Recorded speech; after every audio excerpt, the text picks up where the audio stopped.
De castigos. Uno de esos castigos terribles era su propia conciencia, que les decía: acuérdate cuando te predicaron, acuérdate cuando escuchaste la palabra, acuérdate cuando te hablaron del infierno y tú te reíste. Y su propia conciencia para ellos era un tormento, al igual que los gusanos que recorrían todo su cuerpo, al igual que el fuego consumidor que está alterado en miles y miles de grados de calor. Al salir de este lugar, vimos unas pasarelas que eran las que dividían el infierno como en secciones de sufrimiento. Luego vimos sobre ellas a un espíritu, en la misma forma de un muñeco que hemos visto en la tierra. Aquí es llamado duende, troll o gnomo. Tiene el pelo de colores, tiene cara de viejo, cuerpo de niño y no tiene sexo.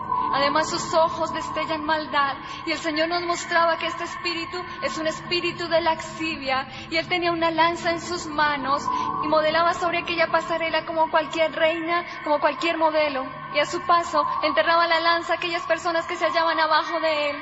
Y les maldecía y les decía: acuérdate del día que pasaste por una iglesia cristiana y no quisiste entrar. Acuérdate del día que te predicaron y no quisiste escuchar. Acuérdate del día que te entregaron un tratado y tú lo tiraste. Y ellos trataban de taparse lo que les quedaban de oídos y les decían: cállate, cállate, no me digas más, no quiero saber más, cállate. Pero ellos se gozaban, ellos se deleitaban en su dolor. Continuamos caminando con el Señor y mientras la gente gritaba... La Biblia nos dice que el Hades es un lugar de vergüenza y de mucha confusión. Es un lugar terrible. El profeta Daniel concluye su profecía hablando de los últimos tiempos.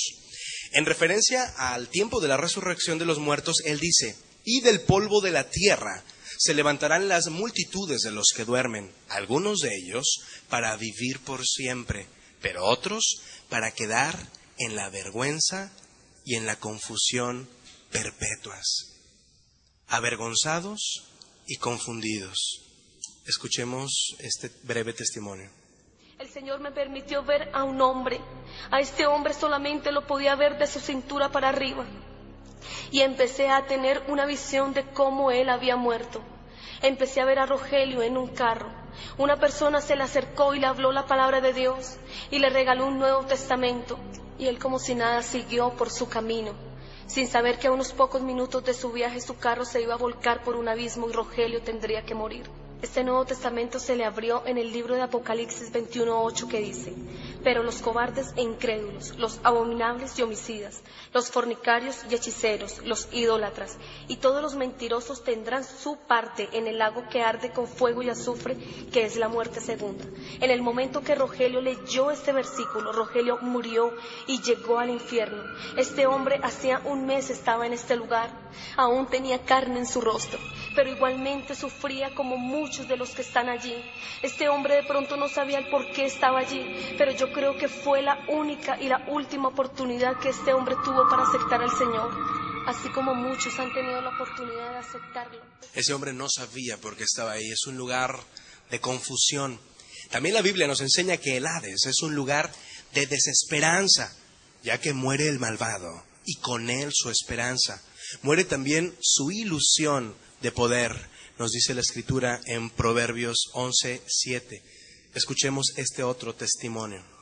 Dios nos permitió fijar nuestra mirada en un hombre que se quedó sumergido hasta la mitad de su cuerpo, y el Señor nos permitió conocer sus pensamientos, y aquel hombre se llamaba Marcos, y aquel hombre decía con sus pensamientos algo que nos ha asombrado y que nos ha enseñado una lección objetiva de la vida eterna. Y aquel hombre me decía con sus pensamientos: yo daría lo que fuera por ser tú, yo daría lo que fuera por volver a la tierra, aunque fuera un minuto, y no me importaría ser el hombre más miserable o más enfermo o más odiado o más pobre de todos los hombres. Daría lo que fuera por volver, aunque fuese un minuto, a la tierra. Y el Señor Jesús, que estaba de mi mano, que conocía los pensamientos, le preguntó y le dijo: Marcos, ¿para qué quisieras volver a la tierra, aunque fuera un minuto? Y aquel hombre, con una voz solloza, con una voz tormentosa, le decía: Señor, yo daría lo que fuera por volver a la tierra, aunque fuese un minuto, tan solo para arrepentirme y ser salvo. Y cuando el Señor escuchó la voz de aquel hombre y sus palabras, de sus llagas brotó sangre y de sus ojos cayeron lágrimas, y el Señor le dijo: Marcos, es tarde para ti. Gusanos serán tu cama y gusanos te cubrirán. Y cuando el Señor le dijo aquella palabra, aquel hombre se sumergió para siempre en aquel lugar. Lamentablemente. Estas son algunas de las características del infierno según la Biblia. Estas características nos deben de alertar, debemos de saber que es un lugar real, no es ficción, no es para asustar a la gente. Es Jesús, el personaje bíblico que más enseña acerca del infierno. Lo conoce perfectamente, sabe que no fue destinado para nosotros, fue diseñado para el diablo y sus ángeles, pero ellos no se quieren ir solos. Una gran pregunta que nos podemos hacer aquí es, ¿quiénes irán al infierno? Realmente la Biblia enseña que todos merecemos el infierno. Dice la Escritura de labios de Jesús que de dentro del corazón de los hombres salen los malos pensamientos, los adulterios, las fornicaciones, los homicidios. Es decir, cada ser humano tiene una tendencia natural hacia el mal, hacia rechazar las cosas de Dios, caminar su propio camino. Y aún dice la Escritura que hay camino que para el hombre parece derecho, pero que su final es camino de muerte. No nos podemos fiar en nuestros propios pensamientos. Pablo le dijo a los romanos que todos somos pecadores, por cuanto todos pecaron y están destituidos de la gloria de Dios. Todos merecemos el infierno. Esa es la realidad. Es por eso que todos necesitamos un Salvador. Lo que Dios provee es una salvación. Ve lo que dice la Escritura en Juan 3:18. El que cree en Él, esto es en Jesucristo, no es condenado. Pero el que no cree ya ha sido condenado porque no ha creído en el nombre del unigénito Hijo de Dios. Es decir, ¿quiénes irán al infierno? Aquellos que no acepten el único medio que hay para ser salvos, que es Jesucristo. ¿Quiénes irán al infierno? Quienes rechacen a Jesucristo.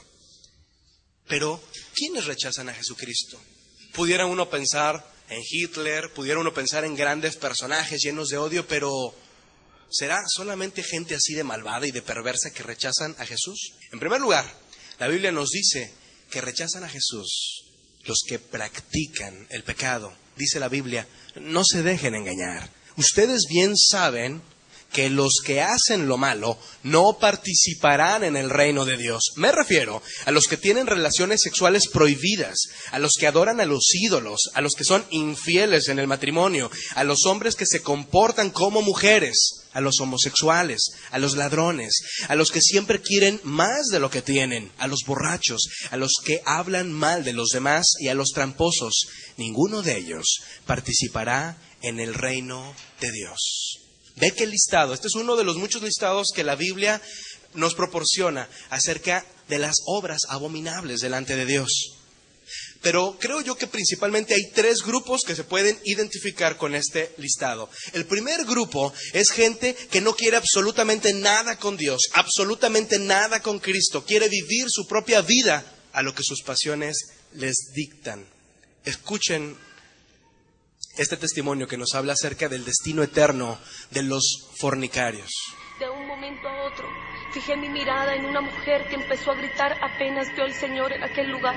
Esta mujer gritaba terriblemente y extendía sus manos y le decía: Señor, ten misericordia de mí, sácame de este lugar, aunque sea un segundo, Señor. Esta mujer estaba totalmente desnuda, todo su cuerpo estaba lleno de barro, su cabello estaba sucio y en medio de su cuerpo subían y bajaban gusanos y ella con sus manos se los quitaba, pero donde se los quitaba se le multiplicaban aún más. Eran unos gusanos de unos 15 a 20 centímetros. Dice la palabra del Señor en Marcos 9:44, donde el gusano de ellos nunca muere y el fuego nunca se apaga. Allí pudimos ver esta escena, como los gusanos comían sus carnes con violencia. Y esta mujer gritaba terriblemente y tenía una placa en su pecho incrustada. El fuego no la quemaba, el fuego no la derretía. Y esta placa decía: estoy aquí por fornicaria. Igualmente esta mujer tenía que fornicar en el infierno y tenía que hacerlo con una serpiente gruesísima, con unos punzones hacia afuera de unos 15 a 20 centímetros. Se le penetraba por su parte baja y le subía hasta el cuello. Esta mujer, cuando la serpiente entraba, gritaba terriblemente y era cuando más pedía misericordia y le decía a Jesús que la sacara de allí. Esta mujer decía: Señor, estoy aquí por fornicaria. Hace 7 años estoy en este lugar.